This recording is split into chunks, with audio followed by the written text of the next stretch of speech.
ती मूर्खता आहे। ते ऐसे कोमटे पृथ्वी माझी नाही कोठे,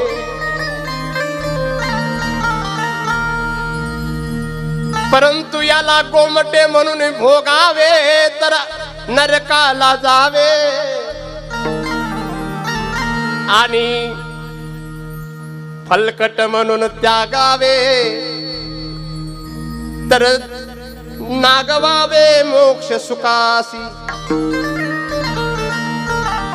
म्हणून हे त्यागावे ना भोगावे, हे मध्यभागी विभागावे, आत्मसाधनी लावावे निज स्वभावे इता लागी। म्हणून वरल्याडीला तुम्ही सावध राहावे, बरं का?